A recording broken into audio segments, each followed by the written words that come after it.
오늘 말씀하겠습니다. 사도행전 10장 28절 말씀입니다. 단 한 절이니까요. 다 같이 한 목소리로 봉독하도록 하겠습니다. 시작. 여러분은 자기를 위하여 또는 온 양떼를 위하여 삼가라. 성령이 그들 가운데 여러분을 감독자로 삼고 하나님이 자기 피로 사신 교회를 보살피게 하셨느니라. 아멘. 네, 잠시 기도하겠습니다. 아버지 감사합니다. 이렇게 또 교회에 대해서 배울 수 있는 시간을 허락하여 주심에 아버지 진심으로 감사를 드립니다. 아버지 오늘 특별히 교회의 권세와 목적에 대해서 배우고자 합니다. 정말 교회가 어떤 권세를 가지고 있고 또 이 권세를 어떻게 행사할 수 있으며 또 그 권세를 통한 우리가 이루고자 하는 교회의 목적이 무엇인지, 즉 교회의 임무가 무엇인지 온전히 깨닫게 하셔서 우리 믿는 공동체 교회로서 교회답게 살아갈 수 있는 저희들이 될 수 있도록 아버지 역사하여 주시옵소서. 감사드리며 우리 예수 그리스도의 이름으로 기도드립니다. 아멘.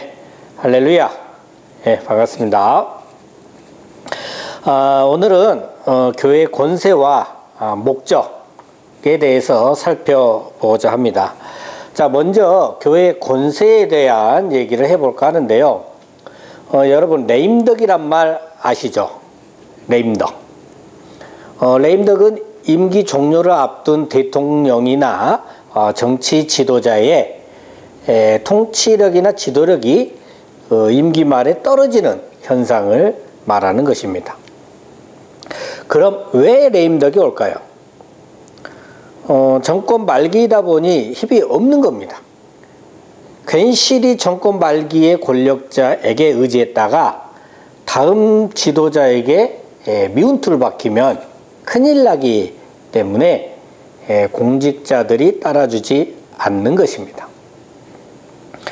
분명 아직은 대통령이고 정치 지도자인데 신분상에는 아무런 변화가 없는데 왜 힘이 없을까요?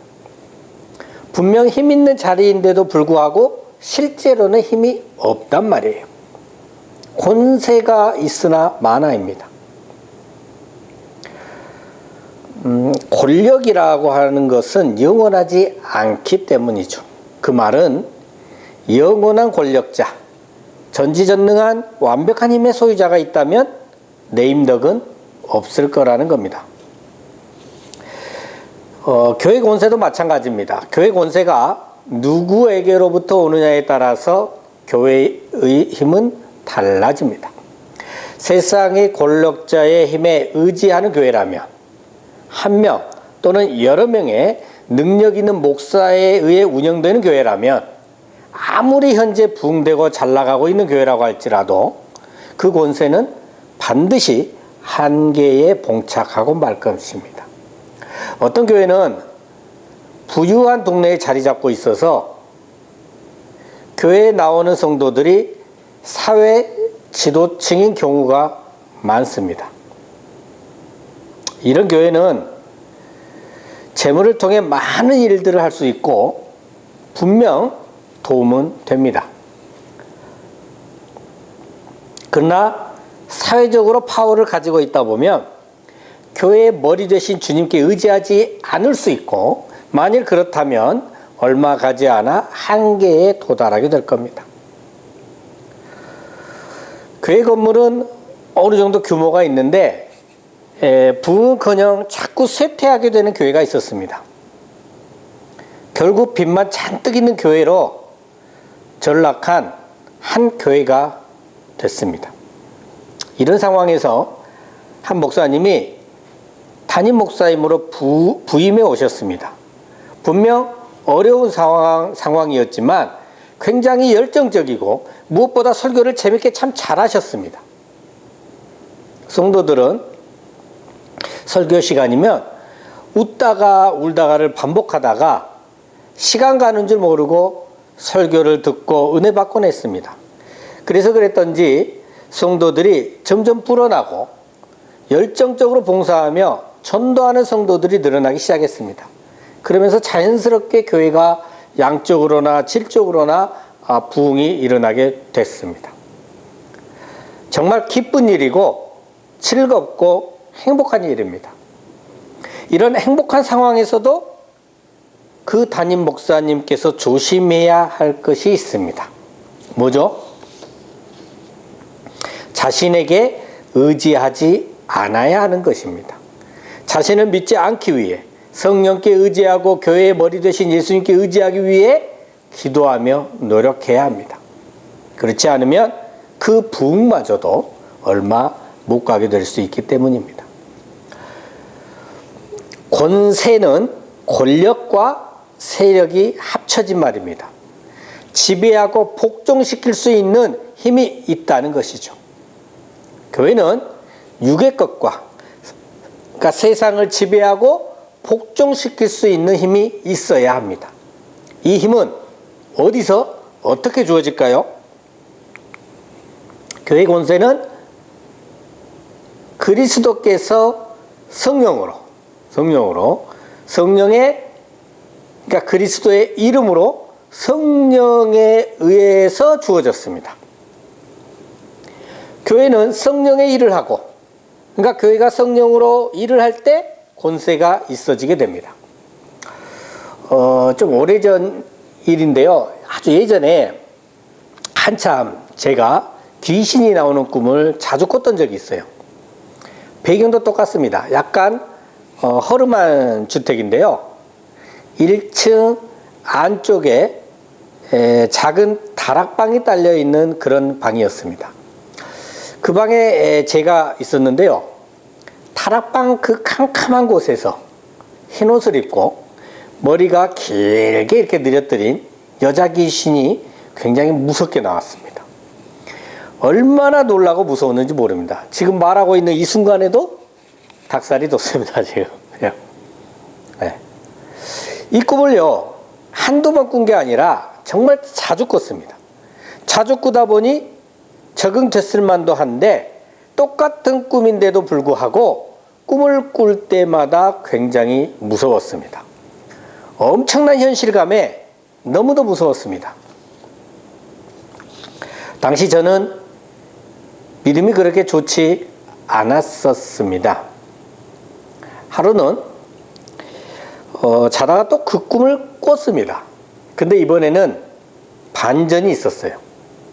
제가 믿음이 그렇게 좋지 않은 상태였음에도 불구하고 꿈속에 있는 제가 설교 시간에 들었던 나는 아무것도 아니지만 예수님의 이름으로 명령하면 뭐든지 이루어진다는 말씀이 생각났습니다.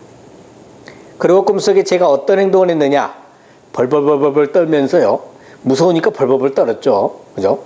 제가 이 팔을 뻗어서 캄캄한 다락방 안으로 제 손을 집어 넣었습니다. 그러면서 예수 그리스도의 이름으로 명하노니 물러가라! 이렇게 외쳤습니다. 어떻게 됐을까요?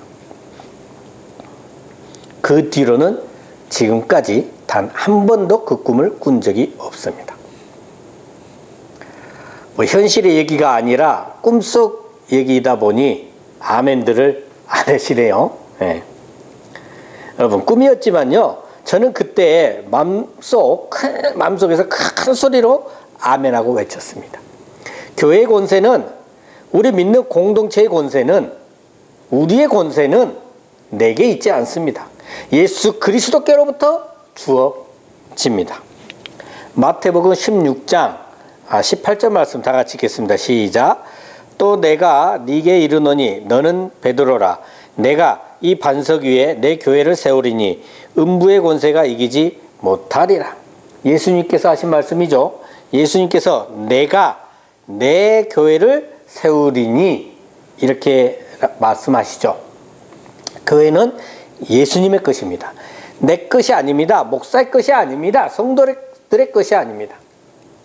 내가 하려 하지 마시고 늘 예수님께 묻고 응답받음으로 사역을 감당하시는 저와 여러분 되시길 예수 그리스도 이름으로 축원합니다.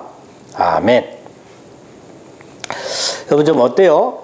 교회로는 좀 대체적으로 쉽죠? 예. 아무래도 우리가 가장 많이 접하는 것이 교회이다 보니 교회로는 상당히 이해하기 쉬우실 겁니다. 그렇죠? 내용 이어가 보겠습니다. 자, 권세의 성질에는요, 신령성과 사역성이 있습니다. 신령성은 영적 권세인데요. 이것은 성령에 의해서 부여됩니다. 그리고 사역성은 목회적 권세인데요. 이것은 성경 선포를 말합니다. 사도행전 20장 28절 말씀 다 같이 읽겠습니다. 시작. 여러분은 자기를 위하여 또는 온 양떼를 위하여 삼가라. 성령이 그들 가운데 여러분을 감독자로 삼고 하나님이 자기 피로 사신 교회를 보살피게 하셨느니라. 아멘. 자, 저와 여러분이 주 예수께 받은 사명이 있습니다. 뭐죠? 사도행전 20장 24절에 죄송합니다. 먼저 이것부터 짚고 지나가야 될 것 같아요. 그러니까 영적 권세에는 자, 우리를 감독자 삼은 분이 누구다? 성령이시잖아요. 그죠? 그러니까 성령이 여러분을 감독자예요. 그러면 영적 권세는 누구에서 부여된 것이다? 성령에 부여된 것이잖아요. 그죠? 자, 그러면 저와 여러분이 주 예수께 받은 사명이 있습니다. 뭐냐? 사도행전 20장 24절에 답이 있어요. 뭡니까? 하나님의 은혜의 복음을 증언하는 일입니다. 이것이 바로 주 예수께 받은 사명입니다. 하나님의 은혜의 복음을 증언하는 일이 바로 목회적 권세이고 이것이 바로 복음 증언이라는 얘기입니다. 여러분, 교회는 성령에 이끌려 일하지 않으면 안 됩니다. 교회는 성경을 선포하지 않으면 안 됩니다. 교회는 성령에 의지함으로 복음을 전파해야만이 교회인 것이죠. 자, 교회는 누굽니까? 저와 여러분 모두가 교회죠. 그럼 우리는 성령에 의지하며 살면서 우리의 삶을 통해, 즉 무엇을 마시거나 무엇을 먹거나 무엇을 하거나 오직 복음을 전파하며 살아가야 하는 겁니다. 그것이 바로 우리가 믿음의 공동체인 교회라는 증거가 됩니다. 우리 모두 교회로서 교회답게 살아갈 줄 믿습니다. 아멘. 자, 교회 권세는 크게 세 종류로 나누어 볼 수 있습니다. 자, 가르치는 권세, 다스리는 권세, 구제의 권세입니다. 그렇죠? 자, 먼저 이 가르치는 권세부터 보겠습니다. 자, 왜 가르칠까요? 왜요? 그것은 하나님의 말씀을 수호하고 전파하기 위해서입니다. 또 가르쳐야 한다면 그럼 언제 어떻게 가르쳐야 될까요? 언제 어떻게 가르쳐요?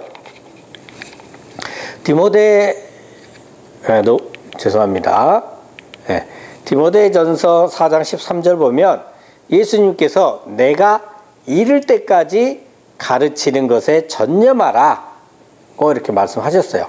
그리고 디모데후서 4장 2절에서 너는 말씀을 전파하라. 때를 얻든지 못 얻든지 항상 힘쓰라고 합니다. 그리고 또 교회는 신앙 고백을 만듭니다. 자, 로마서 6장 17절 말씀입니다. 다 같이 읽겠습니다. 시작. 하나님께 감사하리로다. 너희가 본래 죄의 종이더니 너희에게 전하여 준 바 교훈의 본을 마음으로 순정하여. 자, 이게 무슨 말이냐? 성령의 가르침에 마음으로 순종하는 삶을 살다 보면 역시 우리 하나님이야 하는 이런 아멘과 하나님께 감사함이 우러나오게 됩니다. 그렇게 아멘과 감사의 신앙 고백을 하게 되는 것이죠. 근데 가르치는 권세하니까 자꾸 선생이 돼서 가르치려고만 한다 그 말이에요. 그러면 안 됩니다. 선생이 되라는 게 아니에요. 솔선수범하라는 겁니다. 그리고 가르침의 대상에는 자기 자신도 포함이 됩니다. 이렇게 하라고 가르쳐 놓고는 자신만 하지 않는다. 배운 사람들은 다 그렇게 살아가는데 정작 가르친 자신만 그렇게 살지 못한다면 얼마나 창피한 노릇입니까? 여러분, 가르치는 권세는 진리를 수호하기 위한 굉장히 중요한 사역입니다. 그 가르침을 통해 우리 모두의 삶에서 신앙 고백으로 표현되어지길 예수 그리스도 이름으로 축원합니다. 아멘. 자, 두 번째로 다스리는 권세입니다. 왜 다스릴까요? 그건 교회의 질서 유지와 순결을 위한 것입니다. 하나님께서는 질서의 하나님입니다. 만약 하나님께서 질서를 지키시지 않으신다면 이 세상 만물은 뒤죽박죽 엉망진창이 될 겁니다. 하나님께서 질서의 하나님이시기 때문에 우주 만물이 제자리에서 자기의 역할에 충실하고 있는 것이죠. 그리고 이 우주 만물에는 여러분과 저도 포함이 됩니다. 그래서 교회의 모든 일에도 질서가 있는 것을 원하십니다. 그래서 우리 법도를 따라 권징의 권세도 주신 것이고요. 자, 마지막 세 번째 권세는 구제의 권세입니다. 구제는 반드시 필요한 교회의 역할입니다. 특히 교회에서 구제를 담당하는 분들이 어떤 분들이라고 말씀드렸죠? 네, 집사님들의 역할이 바로 구제입니다. 집사님들께서 바로 구제의 권세를 행사하는 주축이십니다.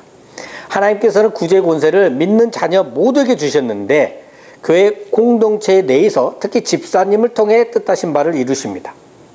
구제는 내 것을 빼앗기는 것이 아니라 예수님께로부터 빚진 이 사랑의 빚을 갚는 것이고 자신이 하나님의 자녀임을 드러내는 증거인 것입니다. 집사님들 그리고 성도 여러분, 우리 모두 구제할 수 있는 구제의 권세를 기쁜 마음으로 누리시기 바랍니다. 자, 이제 교회의 임무, 그러니까 교회의 목적에 대해서 살펴보겠습니다. 교회의 목적 세 가지는요, 교회의 권세 세 가지와 굉장히 유사합니다. 교회의 권세 세 가지는 뭐였어요? 가르치는 권세, 다스리는 권세, 구제의 권세였습니다. 교회의 목적 세 가지는 하나님의 말씀, 전파와 전도, 그 다음에 예배, 구제입니다.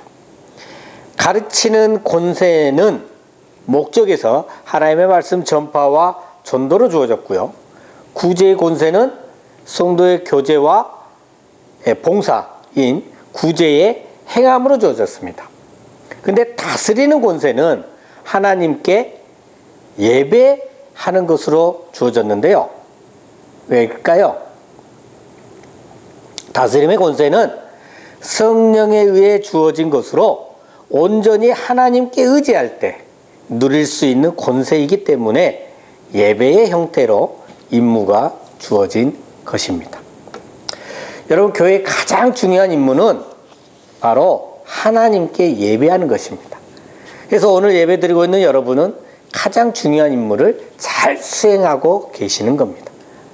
기타 다른 것보다 가장 중요한 임무인 예배를 하나님께 잘 드릴 때 우리가 축복의 삶을 살아갈 수 있는 것은 당연한 것일 줄 믿습니다.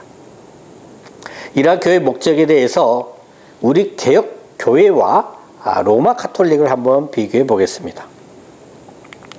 로마 교회는 여러 가지 면에서 의식과 같은 형식에 치우치고요. 반면에 우리 개혁 교회는 형식보다는 내용에 충실합니다. 그래서 로마 교회 예배는 의식에 치중하는 반면에요, 우리 개혁교회는 하나님께 예배함을 강조합니다. 그리고 로마 교회는 사도적 전통을 중시하는 반면에 개혁교회는 성도 간의 교제를 중시하고 있습니다. 또 이 말씀 전파하는 것에 대해서도 로마 교회는 교황과 교회의 해석을 중시합니다. 반면 개혁교회는 성경 자체를 중시하면서 성경적 말씀 전파를 최고로 중요하게 여깁니다. 또한 로마 교회는요, 이 성경의 권위보다 교회의 권위를 더 중시하는데요. 그리고 정경이 아닌 가경도 어느 정도 인정을 합니다. 그러나 우리 개혁교회는 정경 66권만을 성경으로 인정하고 있습니다. 자, 여러분, 개혁교회에 속해져 있는 것이 자랑스럽지 않습니까? 개혁교회에 있게 하신 그 하나님께 감사하시기 바랍니다. 그럼 그런 우리는 이 땅 지상교회에서 굉장히 중요하게 다루어야 할 믿음의 생활이 있습니다. 자, 그 중에서 중요한 5가지를 뽑아보면요. 주일 성수, 성경 읽기, 기도 생활, 전도 생활, 봉사 생활입니다. 이 5가지 믿음의 생활을 억지로 하지 마세요. 그건 하나님께 은혜 받은 사람이 아니죠. 정말 늘 감사하는 마음으로 즐겁게 이 5가지 믿음의 생활을 해 나가셔야 합니다. 자, 누가복음 24장을 보면요. 안식 후 첫날에 그리스도께서, 주님께서 살아나셨습니다. 가끔 성도분들이 안식일을 지켜야 하는지 주일을 지켜야 하는지 묻는 경우가 있는데요. 저도 예전에는 궁금해 했었던 내용입니다. 구약 시대에는 안식일을 지켰기 때문이죠. 오늘날로 치면 토요일입니다. 그러나 예수님께서 오시고 우리를 대속하심으로 십자가에서 죽으신 후에 부활하시고 나서는 예수님께서 부활하신 날이 우리에게 가장 중요한 영생이 주어진 날이잖아요. 그래서 이 날을 주일이라고 부르면서 주일을 기념하여 하나님께 주일날 예배를 드리고 있는 것입니다. 그래서 구원받은 하나님의 자녀라면 당연히 주일날 예배 드리는 것은 굉장히 중요하죠. 반드시 주일을 지켜야 합니다. 우리에게 생명줄과 같은 주일 성수 반드시 지킬 수 있기를 예수 그리스도 이름으로 축원합니다. 아멘. 자, 우리 믿음 생활에서 중요한 2번째는 성경 읽기입니다. 디모데후서 3장 15절로 17절 말씀 다 같이 읽겠습니다. 시작. 또 어려서부터 성경을 알았나니 성경은 능히 너로 하여금 그리스도 예수 안에 있는 믿음으로 말미암아 구원에 이르는 지혜가 있게 하느니라. 모든 성경은 하나님의 감동으로 된 것으로 교훈과 책망과 바르게 함과 의로 교육하기에 유익하니 이는 하나님의 사람으로 온전하게 하며 모든 선한 일을 행할 능력을 갖추게 하려 함이라. 성경은 그리스도 예수 안에 있는 믿음으로 말미암아 구원에 이르게 하는 지혜가 있게 합니다. 모든 성경은 하나님의 감동으로 된 것으로 교훈과 책망과 바르게 함과 의로 교육하기에 유익하고 하나님의 사람으로 온전하게 하며 모든 선한 일을 행할 능력을 갖추게 합니다.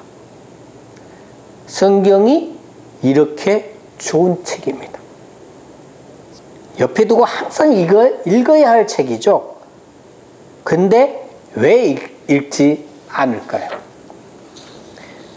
여러분, 이렇게 좋은 책이 세상에 또 있습니까? 부모들은요, 자식 교육을 위해서라면 뼈 빠지게 돈 벌어서 학원이고 과외고 뭐고 다 갖다 바칩니다. 아이들에게 좋은 책이면 시리즈로 몇십 권을 사기도 합니다. 저도 아이들 어렸을 때 책 정말 참 많이 사줬습니다. 학교 성적 올리는데 최고의 학습지가 있다? 가격을 떠나서 반드시 삽니다. 그런데 성경은 왜 읽지 않습니까? 믿음으로 구원에 이르는 지혜를 줍니다. 구원, 영원한 생명을 주고요. 교훈과 책망과 바르게 함과 의로 교육하기에 유익하다요. 그뿐입니까? 하나님의 사람으로 온전하게 만들어주고요. 모든 선한 일을 행할 능력을 갖추게 하는 책. 정말 이런 책이 있다면 전 재산을 들여서라도 구입해서 읽게 해야 될 책 아닙니까? 그런데 이런 책, 성경이 있는데 왜 읽지 않습니까? 왜 자녀들에게 성경을 읽게 하지 않습니까? 왜 자신은 성경을 읽지 않습니까? 왜 맨날 바쁘다, 피곤하다, 핑계대며 읽지 않습니까? 믿지 않기 때문 아닐까요? 삶에 아무런 도움이 되지 않는다고 생각하는 건 아닙니까? 그저 윤리 도덕적으로 조금은 도움 될 거다, 이렇게 생각하시는 건 아닙니까? 믿으십시오. 성경은 구원과 지혜와 바르게 함과 온전한 사람을 만들며 모든 선한 일을 행할 능력을 갖추게 합니다. 이것을 믿고 성경을 품에 끼고 갖고 다니시면서 항상 읽으시며 살아가시는 축복된 자 되시길 예수 그리스도 이름으로 간절히 축원합니다. 아멘. 자, 우리 믿음 생활에서 중요한 세 번째는 기도 생활입니다. 데살로니가 전서 5장 16절로 18절 말씀 다 같이 읽겠습니다. 시작. 항상 기뻐하라. 쉬지 말고 기도하라. 범사에 감사하라. 이것이 그리스도 예수 안에서 너희를 향하신 하나님의 뜻이니라. 아멘. 쉬지 말고 기도하라. 기도는 쉬지 않고 해야 합니다. 그런데 여러분은 너무도 오래 기도를 쉬고 계시는지는 않는지요? 언제 기도하셨나요? 오늘 예배 오기 전, 저녁 먹을 때 하셨나요? 기도는 쉬지 않아야 합니다. 어떻게 기도를 쉬지 않고 할 수 있을까요? 내 마음은 늘 하나님께 기도하는 마음으로 살아야 하고요. 내 삶 자체 모든 순간이 하나님께 기도하는 자세의 삶이 되고 내 행동 하나하나 모든 행동이 행함의 기도임을 인지하며 살아가는 것, 그렇게 사는 것, 그렇게 살 수만 있다면 우리는 쉬지 않고 기도하는 삶을 살아가는 것입니다. 우리 믿음 생활에서 중요한 네 번째는 전도 생활입니다. 사도행전 1장 8절 말씀 다 같이 읽겠습니다. 시작.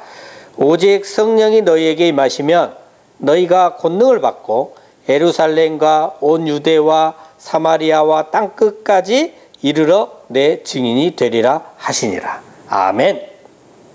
자, 우리에게 주신 명령이 뭡니까? 예루살렘과 온 유대와 사마리아와 땅끝까지 이르러 내 증인이 되리라. 뭐하라? 전도하라는 겁니다. 근데 어쩔 때 땅끝까지 주님의 증인이 될 수 있다고 합니까? 성령이 임하시면. 성령이 임하시면 권능을 받고 땅끝까지 주님의 증인이 됩니다. 그렇다면 여러분이 만약 전도를 하고 계시지 않다면 여러분에게 성령이 임하셨을까요?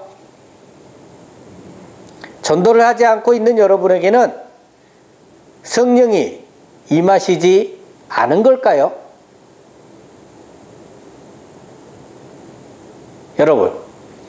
여러분에게는 성령이 임하셨습니다. 그러니까 전도하세요. 전도는 해도 되고 안 해도 되는 것이 아닙니다. 하나님을 믿는 자녀들은 성령이 임한 우리 믿는 하나님의 자녀들은 반드시 전도를 해야 합니다. 전도는 성령이 임하심으로 권능을 받은 증거이기 때문입니다. 전도하십시다. 예. 자, 우리 믿음 생활에서 중요한 다섯 번째는 봉사 생활입니다. 로마서 12장 11절 말씀 다 같이 읽겠습니다. 시작. 부지런하여 게으르지 말고 열심을 품고 주를 섬기라. 부지런하여 게으르지 말고 열심을 품고 주를 섬기라. 하나님의 자녀된 우리는 주님의 명령을 받아 부지런히 열심히 주를 섬겨야 합니다. 자신의 힘으로 할 때는 지치기도 하고 힘들어서 불만이 쌓이기도 하곤 합니다. 그러나 우리는 무엇을 바라며 봉사하는 것이 아니라 그저 그리스도인이기 때문에 예수님을 믿고 있기 때문에 봉사하는 것입니다. 자, 마지막으로 교회 임무를 다 같이 읽으면서 마무리하도록 하겠습니다. 읽겠습니다. 자, 여기서부터 읽습니다. 시작. 교회는 창조주, 구속주 하나님께 신령과 진정으로 예배를 드려야 한다. 성도들 자신의 인격과 생활을 통해서 다른 사람의 유익이나 성숙을 도모해야 한다. 교회의 임무는 하나님의 말씀을 전파하여 증거하는 일이다. 아무쪼록 늘 예배 참석에 최선을 다하시고 다른 이들의 모범이 되시며 하나님의 말씀을 전파하며 전도하는 삶을 살아가시길 예수 그리스도 이름으로 간절히 축원합니다. 아멘. 기도하겠습니다. 하나님 아버지 감사합니다. 오늘은 교회의 권세와 목적에 대해서 함께 말씀 나눴습니다. 교회의 권세는 주님으로부터 옴을 고백하신 주님, 이제 교회로서 믿음 생활의 핵심인 주일 성수와 성경 읽기, 기도와 전도, 그리고 봉사에 전념할 수 있도록 하시사 늘 하나님의 자녀답게 살아갈 수 있도록 역사하여 주시옵소서. 늘 감사드리며 우리 주 예수 그리스도 이름으로 기도드립니다. 아멘.